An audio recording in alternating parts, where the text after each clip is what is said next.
የአዲስ ምዕራፍ ሰዓታችን ላይ ደርሰናል። የዛሬውን ባለ ታሪክ አይተን እንመለስ።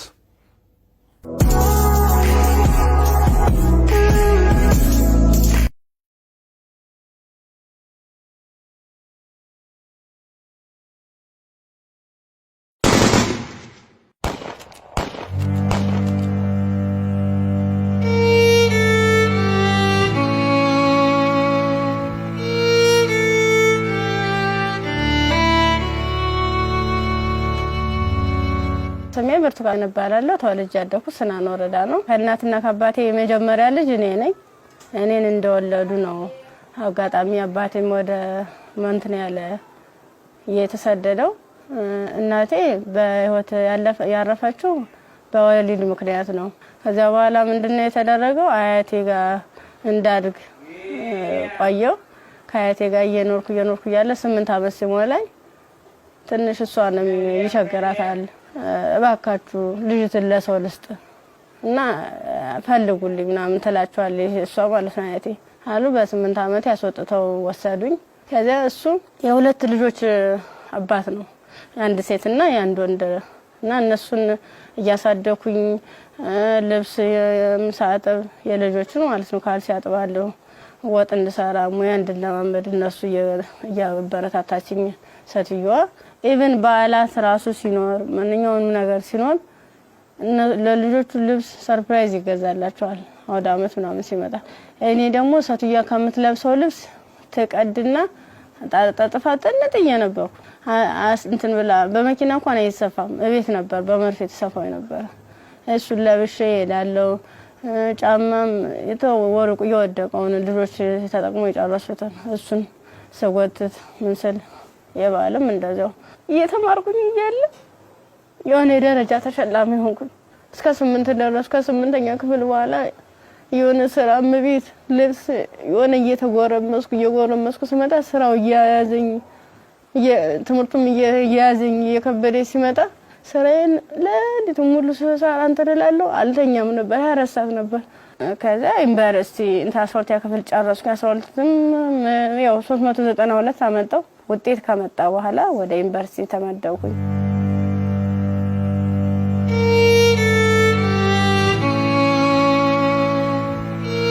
ዲፓርትመንት መረጥ በፋርማሲ ስገባ በቃ እነሱ ራሱን ማበረታታት ጀመሩ። አይዞሽ ኢቭን ደፍተር እስክሪብቶም የሃንዳውትም ሙሉ ነገሩን እየሸፈኑልኝ ነበር እነሱ ነበሩ ቢሮ ላይ ማለት ነው። አሪፍ ውጤት ነበረኝ። ከዛ መጨረሻ ላይ ልክ 1 አመት ተማር፣ 2ኛ አመትም ተማር። 2ኛ አመት ላይ የተወሰነ ረብሻ ይከሰታል በሰዓቱ ማለት ነው። ረብሻ ሲፈጠር ምንድነው 3 ሰዓት ነው ከሌሊቱ 3 ሰዓት ላይ እኔ አጋጣሚ ከልጆች ጋር እንትን ነበርኩ፣ ላይብራሪ ነበርኩ። እኔ ወደ ውስጥ ስንመለስ ውስጥ ላይ የሆነ ሰው ሲተኩስ ከውጭ ላይ ይቀባበላሉ። ከዛ ኧረ ምንድነው በዚህ ውጡ በዚህ ወረዱ እንዲ ወንበስ በሉ እንትን ተኙ ተንበልበሉ ምናምን ይሉናል። ከዛ ልክ እየተኛን እየተሳብን እንደባብ እየተሳብን እየሄርን እያለ መጨረሻ ላይ እዚህ ጋር ግቡ በቃ እናምልጥ እንደዚህ ያለን ሰዎች ለካ ውስጥም ውጭ የሚተኩስ የነበሩት እነሱ ናቸው። ውጭ ላይ ስንል ምንም የተቀለብስ አልለበሱም። ከዛ አንደኛው ትጥቅ የለበሰው እዚህ ጋር ግቡ፣ ምክንያቱም እንደዚህ ድብልቅልቁ እየወጣ ነው እንዴ ህይወታችን ማትረፍ አትፈልጉም ሲለን እሺ ብለን ታርጋብገባን ሁላችን ሰዎች አንድ ላይ ወጥተን ገባን። አንድ ላይ ገባን። በቃ ፍስፍስ አርገው ይዘው ሄዱ። እየከለሉ ሄዱ። ምንድነው ወደ ጫካው ስንዳረስ ሰውነታቸውን መከለል ጀመሩ። ያ ማለት ምንድነው አይናቸው ብቻ እንድትታይ ነገር ግን ሌላ አካላቸው እንትና ሙሉ ብረት ነገር ነው።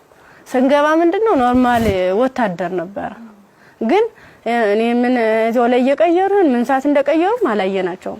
ከዛ እየሄርን እያለ ጫካ ስንጀምር መኪናውን ከዚህ በኋላ መኪና መግባት አይችልም ወራዱ በእግራችን ዱብ እያለ ነው የምንሄዳው። ልክ በእግራችን እየሄርን እያለ እንትን አይናቸው ብቻ እንድትታይ ሌላቸውን ሸፈኑና ጸጉራቸውን ገለጡት። ያኔ ኬፕ ነገር ነበር የለበሱ። ጸጉራቸውን ሲሉት እንዴ እንደሹ ቀጥ ያለ ነው። እንሄዳለን መንገዱ ያልቅም። 6 ሰዓት ፈጀብን።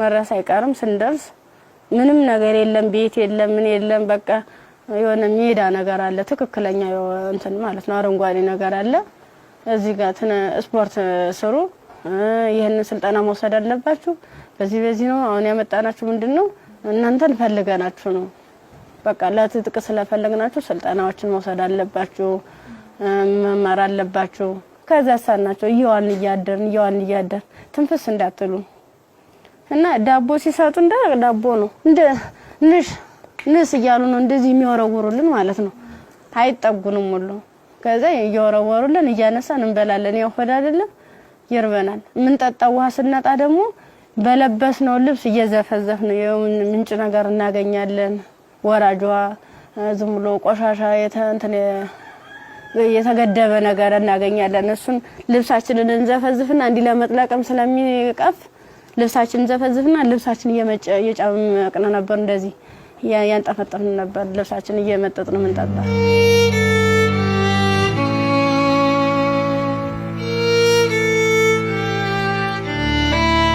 አመት ከ6 ወር ከሞላ በኋላ በቃ ስራችንን እንጀምር ይላል አንደኛው ማለት ነው ስራችንን እንጀምር ፕሮሰሱ አልቋል ያቀርነው ጊዜም እስከዚህ ነበር ምን ፈልገው ነገርም ተሳክቶልናል አሁን ደግሞ እንቅስቃሴ እንጀምር ዳይ ምናምን አሉና መጀመሪያ ላይ ልብስ ነው አውልቆ የታዋን ሙሉ ልብሳችንን አውልቀን ነው እንግዲህ እንደንተን ሶስቶቹ አራቶቹ ተሄዱ በኋላ እኔ አምስተኛ ላይ ነበርኩ በአምስተኛው ሰዓት ላይ ምንድነው ታኛው ከተኛው በኋላ እየተካኩ ነበር ሲደፍሩ የነበሩ ማለት ነው ከዛ እየተካኩ እየደፈሩ ካደረጉ በኋላ ከደፈሩ በኋላ ምንድነው እንትን ራሴን ስስት አይ እንደዚያ ከሆነማ በዚህ ነው ስሜታችን የሚኖርልና እንደዚህ ያደርጋ ይሆነ እንደ 6 አይነት ነገር እንደ 6 ይሆናል እንደ ፌሮ እንዲ ነው ቀጥታ እንደዚህ ሲወጉ የነበረ ማለት ነው ጥቅጥቅ ካደረጉት በኋላ ስዳስ ሰው ራሱ ቁስሉ ይታወቀኝ ነበር ዘንዲታኝቼ ወድቄ ራሱ ማለት ነው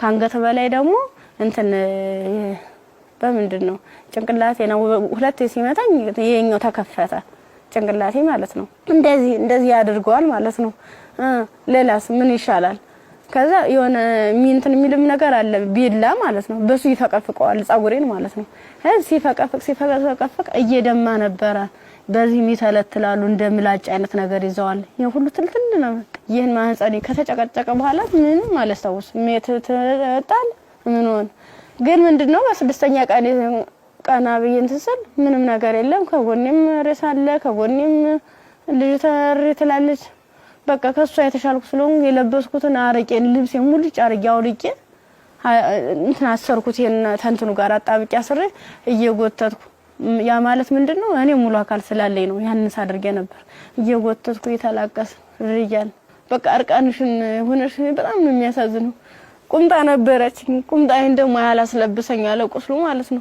እንዲህ ክፍቱን አድርጌ ልብሴን ግን ሙሉ ቃኔ ለሷ ለበስኳት የለበስኳት አንድ ቀሚስ ነበርና ቁምጣ ከስር ለብሼ ነበር የለበስኳት ልብስ በቁምጣዬ ማሰር አልቻልኩም አውልቄ ሁሉ ሞክሬያለሁ ሙሉ ደም ማለት ነው ከዛ በሷ አሰርኩና የወጥቱ ሰል ገሩ ይመጣሉ በሰዓቱ ማለት ነው ከዛ እንዲህ ያንዘላዘሉ እንትን ብላ እንደዚህ ተሸክሙ ያንዘላዘሉ ይዘዋት ይሄዳሉ ሀይዟ ሲሄዱ እኔ አልሰማማ እንትን አለለም በቃ እንዳንችልስ አንችልስ ገላጌ ተገኘ ብላኝ እኔ እንጂ ይብለኝ ደህል እንጂ በምን አረ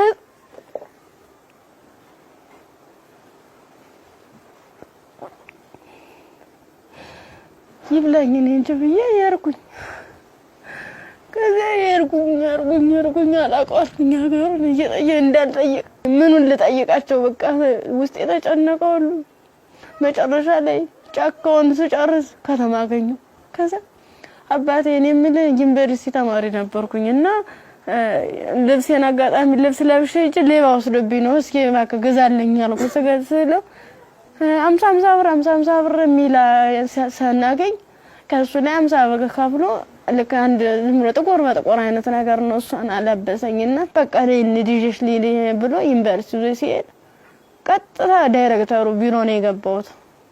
ከዛ ቀጥታ ዳይሬክተሩ ቢሮ ስገባ ምንድነው ሙሉ ነገሩን ካየ በኋላ ህክምና ውስጥ እንደገባ ማህፀኔ እንዲታሸግ ከአንገት በላይ ያለው ምን እንዲታሸግ ተደረገልኝ። አሳሸገኝ እያለ በቃ ሰለቹኝ ማለት ቁስሉም ሊድን አልቻለም። እነሱም ካቅማቸው በላይ ሆነ። እኔ አማራጭ ምንድነው ዩኒቨርሲቲው ትምህርት ቤቱ ፊት ለፊት መለመን ጀመርኩኝ።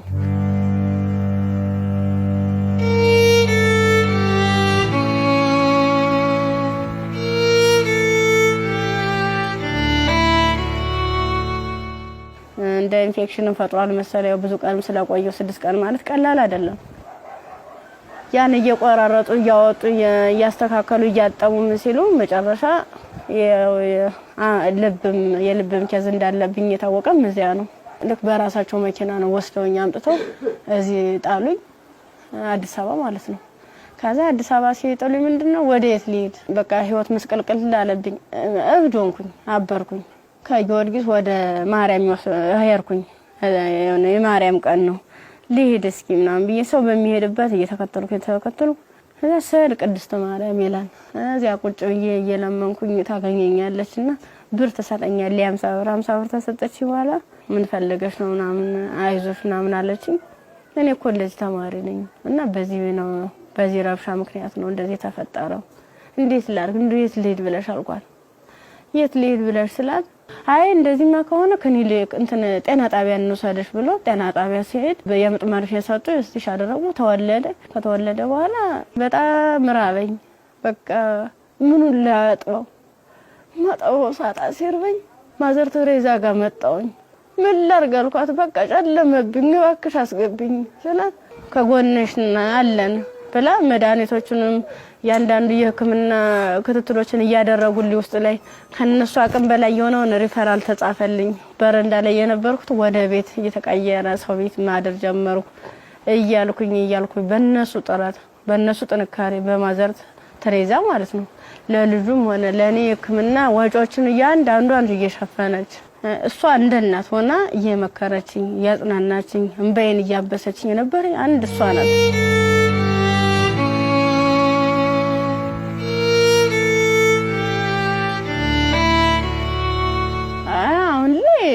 በጣም ከባድ ነው። ልጁም ከፍ እያለ ሲሄድ ጡት በማጥዋት በሚችልበት ሰዓት እየደከመኝ እያመመኝ ትንፋሽ ማጠር በቃ ድክም ይለኛል። መንቀሳቀስ አልችልም ያን ያክል ማለት ነው። ብዙ መድኃኒቶችን ነው የምወስደው። የሚዋጥ መድኃኒት አለ፣ መርፌ አለ እና እነሱን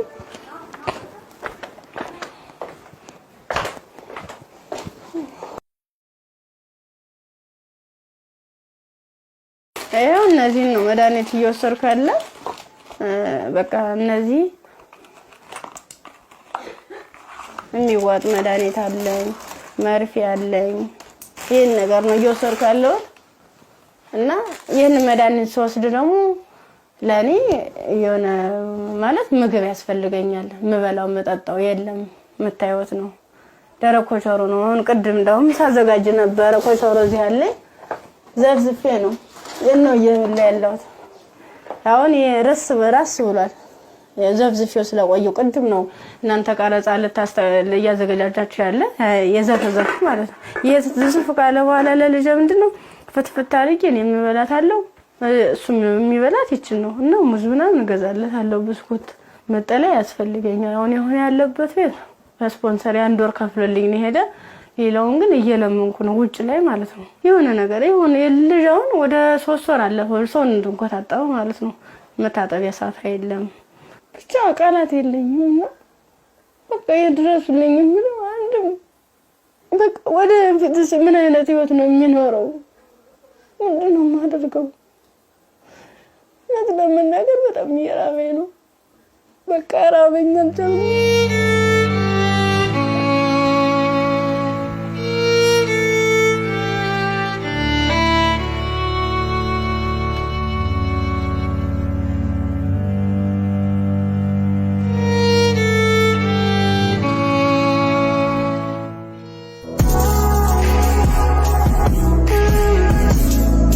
HOH ሞተር ዘይት ለአፍሪካ መልክዓ ምድር እጅግ ተስማሚ በሆነ በጀርመን ቴክኖሎጂ በከፍተኛ ጥራት የተመረቱ HOH ሞተር ዘይት HOH ግሪስ HOH ኢንዱስትሪያል ዘይቶች የአቅርቦት እጥረት አይታሰብም።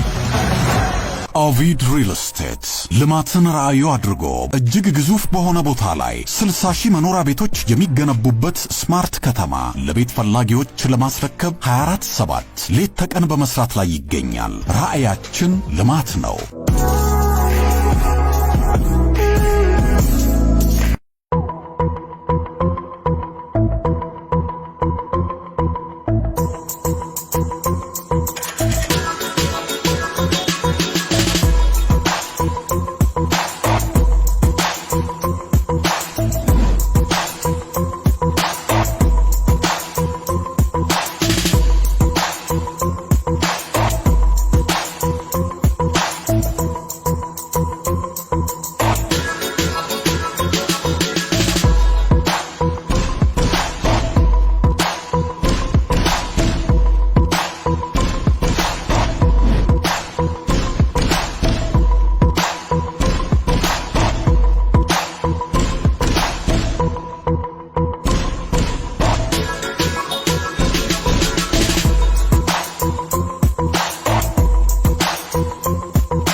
ኤዲሰን የኤሌክትሪክ ዕቃዎች፣ ኤዲሰን አምፖሎች፣ ማከፋፈያዎች፣ ብሬከሮች፣ ሽቦዎች፣ ኤዲሰን ስታቢላይዘሮችን ከተለያዩ የኤሌክትሪክ መደብሮች ያገኟቸዋል።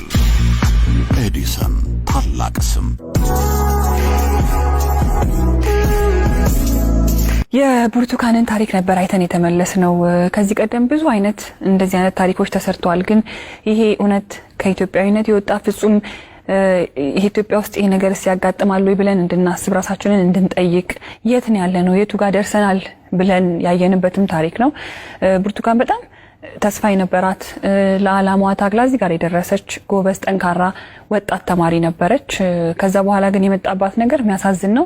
የመጣባትን ነገር መቋቋም ባልቻለችበት ሁኔታ ላይ ደግሞ ተጨማሪ ነገር ወደ ህይወቷ መጣ። ያም ልጇ ነውና ለልጇ ብርቱካን ምን ብላ ይሆን ታሪኳን የምትነግረው ብዬ ሳስብ ነበር። በጣም የሚያስጨንቅና የሚረብሽም ጭምር ነው።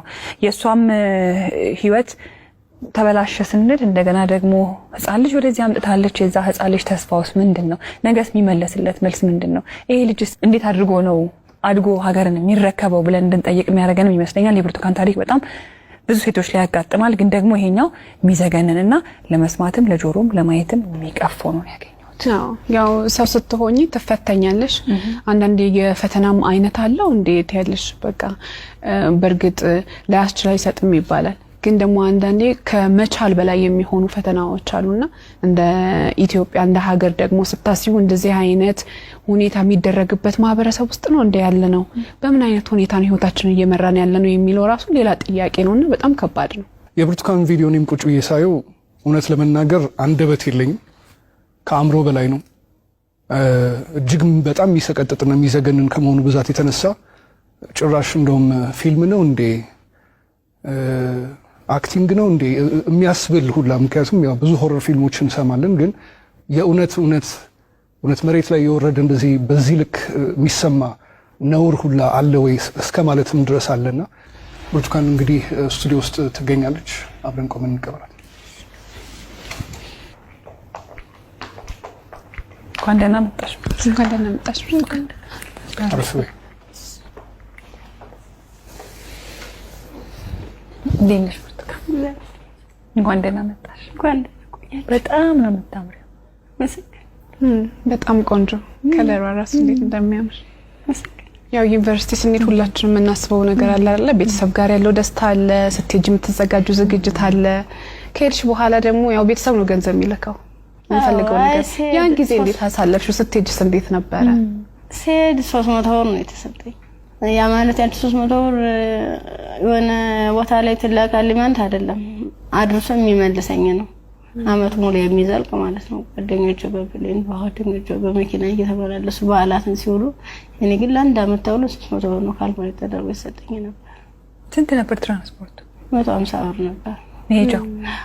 እንደ ሴት ደግሞ ለሴት የሚያስፈልግ ነገር አለ፣ የምንቀባው አለ፣ የተፈጥሮ ጉዳይ አለ። ለዚህ ሁሉ ነገር ገንዘብ ያስፈልጋል። በምን ነበረ ያን ነገር? ጓደኞቼ የተሻለ ህይወት ነበር እንትን የሚሉ የባለሀብት ልጆች አሉ። እነሱ ነበረ የሻር እያደረጉ እያዋጡ ነገሮችን የሚሸፍኑ ኢቨን ሞዴስ ራሱ ይገዙልኝ ነበር። ጓደኞቼ ነበር ከጎን ያሉት ማለት ነው። እሺ ከዛ በኋላ ያ ሁሉ ነገር አለፈና ዩኒቨርሲቲ ገባሽ። ዩኒቨርሲቲ ገብተሽ ሁለተኛ ዓመት ተማሪ ሆነሽ ነው ይሄ ነገር ያጋጠመሽ። እንዴት ነበር እስቲ ጊዜውን አስታውሽ? ማለት በጣም ነው የሚከብድ። 3 ሰዓት ላይ ልክ ከላይ ወረ 3 ሰዓት ዘጋብኝ። መመለስ አልፈልግ እንደ ወጣሁኝና የሆነ ይሮራጣሉ ማለት ነው ሰዎች። ስንሄድ በቃ ኧረ እንደዚህ ተኩስ የተነሳ ለምን ትሄዳላችሁ? በቃ በዚህ ሄዱ ነው በዚህና እንትን በሉ እዚያ ካግቡና ሲሉን እኛ በሰዓቱ ተኛን ተቆርቁሮ ነው የመሰለን። እኛ እንደዚህ ለማትረፍ ነው ብለን ተንደርድረን ራሳቸው መኪና ገባን።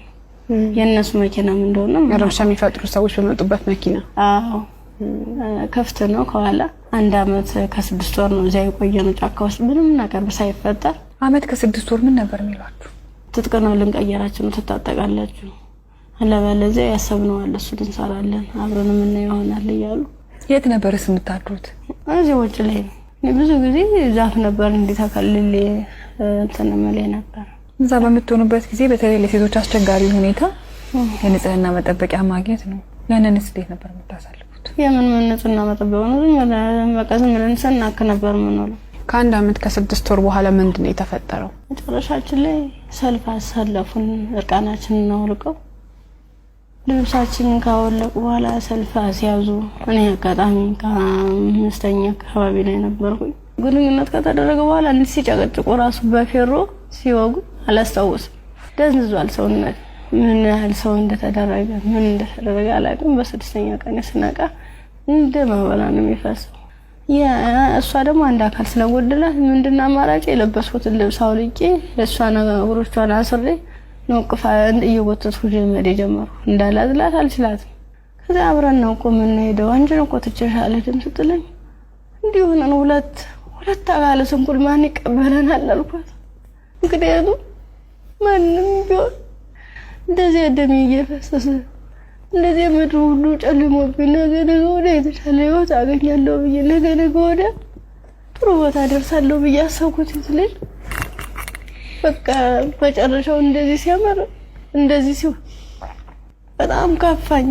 በቃ ለሁሉም ማለት ነገ ወደ ስደት ነው የምሆነው። ምንድነው ማድረግስ የምችለው? በምን አይነት መልኩ ነው ህይወቴንስ መጠገን የምችለው? አይዞሽ የምለኝስ ማንኛው ሰው ነው? በቃ እንደው እንደዚህ መጨረሻ ላይ ምንድነው ጎዳና ተዳዳሪን የሆንኩት? ጎዳና ነው ወርቄ በቃ እኔ እንጃ።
አንዳንድ ታሪኮች ለመስማትም በጣም እጅግ በጣም ይከብዳሉ። እኛ ጋር ይሆናሉ ይፈጠራሉ ብለንም እንጠብቃቸው አይደሉም። ሴት ሆኖ ለመስማት ይከብዳል፣ ሰውም ሆኖ ለመስማት እንደዚህ አይነት ታሪክ ይከብዳል። ያው ከመሞት መኖር ይሻላል ይባል የለ። እግዚአብሔር አንቺን በዚህ ፈተና ውስጥ አሳልፎ ዛሬ ላይ ሲያደርስሽ ምክንያት የለውም ማለት አንችልም። በፈጣሪ ስራ ማንገባም፣ ግን በጣም ጠንካራ ነሽ። እኔ በዚህ ሁሉ ችግር ውስጥ ያየሁት ያንቺን የመንፈስ ጥንካሬ ነው። አሁን ላይ ልጅ አለሽ። ልጅሽን ስታዩ ምን ይሰማሻል? ከፋኛል በጣም። ምክንያቱም እሱ ባይኖር የኔ ያለ እንትን አለለም ነበር ማለት ልጅ ስትይዥ ከባድ ነው። ለልጅ ስትይ እያልሽ የሆነ ትታሰሪያለሽ። ልጅ ነው እንጂ ራሴ አትይም። በቃ ምን አለበት ወይ ጤነኛ ልጅ በሰጠኝ ነው። ካልሆነ ደግሞ እኔም በሽተኛ እንዴት ነው የማደርገው? ልጁን ለማልቀ ሁለቴ ነው 3 ጊዜ ጥዬው ሁሉ ይጫለው። ከዚያ ውጭ ላይ ተመልሼ እንዲህ ሳይሆን እማ ያለ ወደ እኔ ይመጣል። እናፈሩን በበላሁት በቃ አብረን እንሞታታለን ብዬልሽን መቀፈርቂ እንደገና ራሴን ይቅርታ ጠይቄ እንደ ትልቅ ሰው ጥያቄና መልስ በራሴ እየተመለሰ እንደዚህ ከሆነ ሽናን ደየሽ ከፋርጌ እሄዳለሁ። ያሳደጉሽ ቤተሰቦችሽ በጠፋሽበት ወቅት ከዛ ሁሉ ነገር ሲሆን ይሄን ሁሉ ታሪክ ያውቃሉ፣ ግን አልቀበልም ያለ። አሁን ላይ ጤናሽ እንዴት ነው? ሕክምና በጣም ያስፈልገኛል። ከሕክምናም በላይ የምክር አገልግሎት ያስፈልገኛል። ነገ ብርቱካን ምን ብታገኝ ትመኛለች? እኔ አሁን የምፈልግ አንድም በጤንነቴን የሚከታተለኝና በቃ ትምህርቴን መማር የምፈልገው ወደፊት በቃ የተሻለ ህይወት መኖር እፈልጋለሁ። ልጅን በጎን አይኑን እያየው እየተጫወትኩ አብሬ እንደ እናት እንደ አባት እንደ ወንድም ከጎን ይሆንልኝ። እሱም አድጎኝ ጣፈንታ እንዳያገኙ ተሻለ ህይወት እንድደርስ ነው የምፈልገው። ዛሬ ወደ አዲስ ምዕራፍ የሚያሸጋግሩሽ ስጦታዎች እኛ እናበረክትልሻለን።